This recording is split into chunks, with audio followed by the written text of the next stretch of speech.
नमस्कार, NTV news में आपका स्वागत है। मैं साक्षी। वैसे आज की प्रमुख हलचल।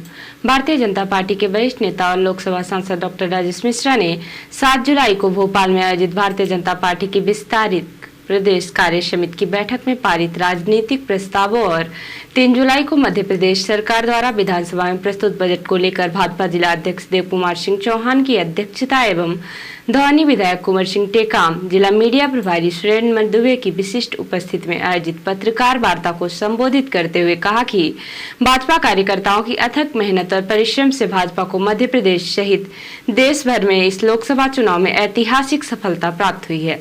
पत्रकार वार्ता के दौरान जिले के सांसद डॉक्टर राजेश मिश्रा ने अपने केंद्र की सरकार की उपलब्धियां और विकास के सभी बड़े कार्यों को गिनाते हुए कहा कि भारत अब विश्व की तीसरी आर्थिक महाशक्ति बनने की ओर बढ़ रहा है। पत्रकार वार्ता के बाद NTV इंडिया न्यूज ने सीधी जिले के विकास, जनता की समस्याओं और जनता के मन में उठ रहे सवालों का जिले के सांसद डॉक्टर राजेश मिश्रा से सीधा जवाब मांगा। NTV इंडिया न्यूज की जिले के सांसद डॉक्टर राजेश मिश्रा से किए गए एक्सक्लूसिव सवाल का जवाब सांसद डॉक्टर राजेश मिश्रा ने अपने ही अंदाज में दिया। अपने चैनल की तरफ से सांसद बनने के बाद पहले इस इंटरव्यू में मैं आपका स्वागत करता हूं। आपने सांसद बनने के बाद जिले में जो पहली मीटिंग ली उसमें आपने अधिकारियों को ये निर्देशित किया कि 15 महीने में सीधी जिले में रीवा से सीधी तक पटरी बिछ जानी चाहिए। क्या ये संभव है? असंभव कुछ नहीं है, एवरीथिंग इज पॉसिबल। लोग इस पे जो है तो बड़ी चर्चा कर रहे हैं कि सांसद जी ने कह दिया, टारगेट दे दिया है कि 15 महीने में रीवा से सीधी तक रेल की पटरी बिछ जाए, तो कैसे संभव होगा? उसके लिए 15 महीने प्रतीक्षा करनी पड़ेगी और मैं समझता हूं कि असंभव शब्द हमारी डिक्शनरी में नहीं होना चाहिए। सिंगरौली सड़क को लेकर हम बात करें तो सिंगरौली की सड़क विगत 12 वर्षों से भी ऊपर के समय में इतने पैसे खर्च करने के बाद भी दुर्दशा का शिकार है। आज भी वही स्थिति है। कई एजेंसियां बदलनी पड़ी, फिर भी हालात सामान्य नहीं हो रहे हैं। रोड चलने लायक नहीं है कई जगह पे। तो इस ओर क्या प्रयास होंगे? सर, बरसात लगी, अभी जो गोपत पुल है उसको हम चलवा रहे हैं, इसी महीने चलवा देंगे। और बाकी भी जो रोड का कार्य है वो आपको, उसके लिए भी मैंने एक टाइम लिमिट दिया, आपने सुना होगा, उस टाइम लिमिट के अंदर होगा। सर, स्वास्थ्य को लेकर हम बात करें, सीधी जिले की स्वास्थ्य व्यवस्था को लेकर बड़े बड़े सवाल हैं।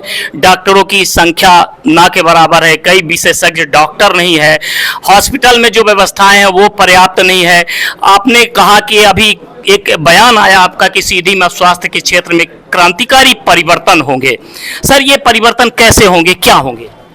अभी बहुत सारे जो हमारी पोस्ट वैकेंट है वो भरी जा रही हैं और जब सभी डॉक्टर्स आ जाएंगे, इंफ्रास्ट्रक्चर ठीक से बन जाएगा और पैरामेडिकल स्टाफ आ जाएंगे तो निश्चित तौर से सीधी में स्वास्थ्य की दृष्टि से अपन किसी से पीछे नहीं रहेंगे। स्वास्थ्य की लेकर बात करें सर तो अभी कुछ साथियों ने भी सवाल किए, चर्चाएं भी हैं कि स्वास्थ्य को लेकर कहीं ना कहीं उसका श्रेय लेने के लिए कुछ न कुछ आप में और विधायक जी में होड़ मची हुई है।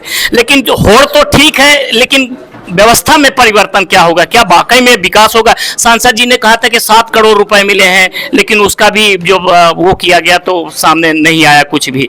आपके द्वारा पहल की गई है, अभी उप मुख्यमंत्री जी से मिलकर स्वास्थ्य के लिए कुछ व्यवस्था करने की बात की है। कैसे इसका समीकरण बनेगा, क्या होगा सर? हमारे दल में हमेशा अच्छे कार्यक्रम की हम लोग प्रतिस्पर्धा करते हैं। कौन अच्छा से अच्छा काम करेगा इसकी प्रतिस्पर्धा है, अच्छे काम की प्रतिस्पर्धा होनी चाहिए।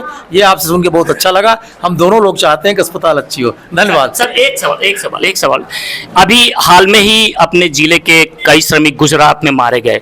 सर, इस जिले में कई उद्योग लगने थे, 10 वर्षों से भी ऊपर का समय बीत गया, किसानों की जमीन चली गई, उद्योग नहीं लगे। श्रमिक आज भी पलायन करके मजदूरी करने गुजरात जाता है और फिर इस तरह से मौत का शिकार होता है। सर, क्या इस जिले में उद्योग धंधे लग पाएंगे? एक और सवाल इसी में मैं कर लेता हूं सर, सीधी जिले का कभी विकास नहीं हुआ, 10 वर्ष बीत गए, 15 वर्ष बीत गए, PCC सड़क के अलावा यहाँ कुछ नहीं है, कोई ऐसा बड़ा वो नहीं मिलता। नगर पालिका से आप लोगों का कैसा तालमेल रहेगा? क्या बीजेपी कांग्रेस का तालमेल रहेगा या जनता के हित में कुछ आप लोग कर पाएंगे? नगर पालिका के बारे में अभी मैं कुछ नहीं कहना चाहता हूं, इसलिए कि नगर पालिका में कांग्रेस की हमारी महापौर वो बैठी हुई है, उसके अध्यक्ष बैठी हुई है। लेकिन हम उसको गड़बड़ भी नहीं हो देंगे। अगर गड़बड़ होगा तो हम लोग उसका विरोध करेंगे और हमारे जो पार्षद हैं हम लोग सब मिल करके उसको ठीक करने का प्रयास करेंगे।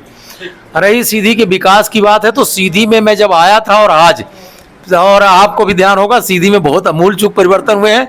आगे और बहुत अच्छा होगा, आप प्रतीक्षा करिए। और अब मैं अभी भी तो सांसद बना हूँ। चौंकाने वाला मेरा सवाल है सर, पर मैं ये पूछना चाहूंगा क्योंकि ये चर्चा का विषय है कि अब आपके पुत्र भी आगामी भावी विधायक के लिए तैयारी कर रहे हैं, ये चर्चा बड़े जोरों से चल रही है, इस पर आप क्या कहना चाहेंगे? भारतीय जनता पार्टी में उनके जो पुत्र होते हैं, संतान होते हैं, उनका भविष्य बिल्कुल कोई ऐसा नहीं रहता। हमारे यहाँ ये जो लिगेसी वाली राजनीति नहीं चलती। सीधी जिले के एक शासकीय स्कूल में अध्ययनरत 2 छात्रों से टॉयलेट की सफाई का वीडियो सामने आने के बाद शिक्षा विभाग में हड़कंप मचा हुआ है। वायरल वीडियो में 2 छात्र स्कूल के शौचालय गए हुए थे, जहां टॉयलेट करने के बाद सफाई कर रहे थे, जिसकी वीडियो मोबाइल कैमरे में फिल्म ली गई थी।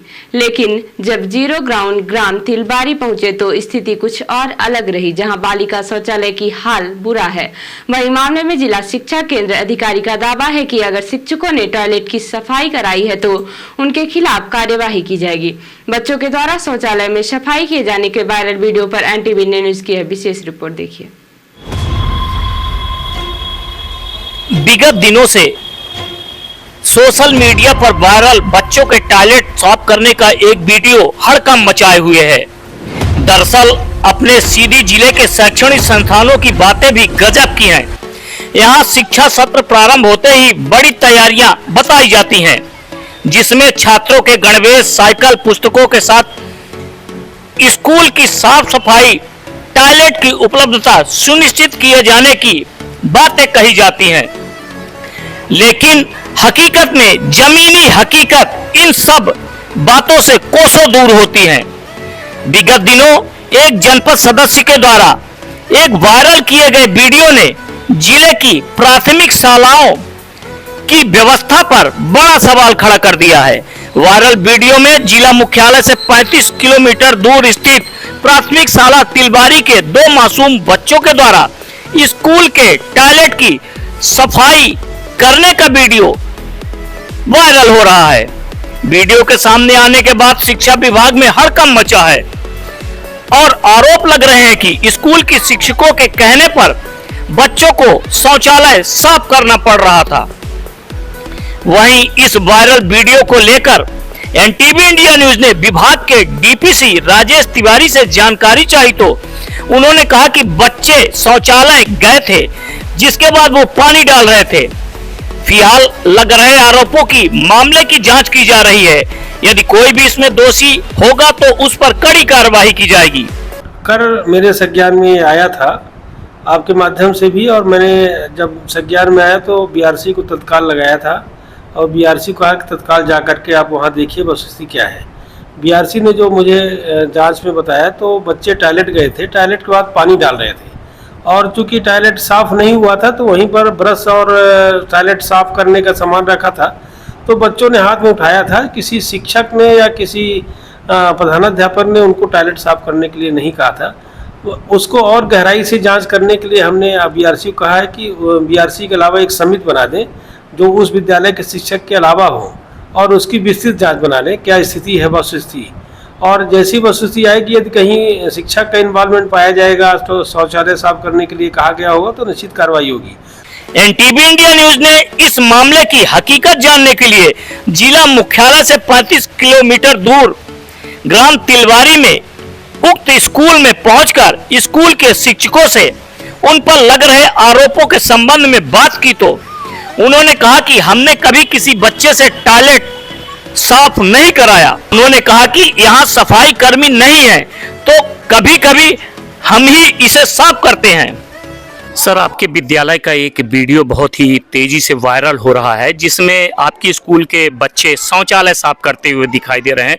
वीडियो वायरल है, तरह तरह की चर्चाएं हो रही है। लोग कह रहे हैं कि आप लोगों ने बच्चों से टॉयलेट साफ करवाया, इसमें क्या सच्चाई है, क्या मामला है? ये सच्चाई ये भी ये है सर कि मैं तो इसके बारे में क्या बताऊं। अंदर था, अंदर जैसे निकला आवाज़ गया कि यहाँ से जनपद अध्यक्ष जो हैं ब्लॉक मझौली के, वो यहीं पर बगल में थे, शादी बारात था, तो वो देखे होंगे ये टॉयलेट गए बच्चे टॉयलेट होने के बाद फिर आए, हैंडपम्प से पानी लिए और वो पानी डालने के लिए वहाँ गए, तो वो ब्रश वहाँ रखी हुई थी, तो वो गिरी हुई थी शायद, तो वो ब्रश को पकड़ के और डालने लगे हो कि पानी जहाँ डालेंगे तो कहीं वो सही चला ना जाए नीचे गड्ढा में। तो वो अब यही था। अब बाकी अब ये बात नहीं है सर कि हम लोग साफ सफाई कोई शिक्षक नहीं है ये बात के लिए जोर डालते। हम लोग झाड़ू लगवाना नहीं बंद कर दिए हैं, ये चारा घास फुलवाना तक नहीं वो करते, हम खुद कर लेते हैं सर। हम यही कहना, अधिक हमारे ही बच्चे हैं सब, पूरे बच्चे अपने हैं, हम बच्चों से ममता रखते हैं, बच्चों से हार्दिक उनसे प्रेम रखते हैं, उनसे किसी प्रकार से हम लोग हृदय से दुखी तो नहीं रहते।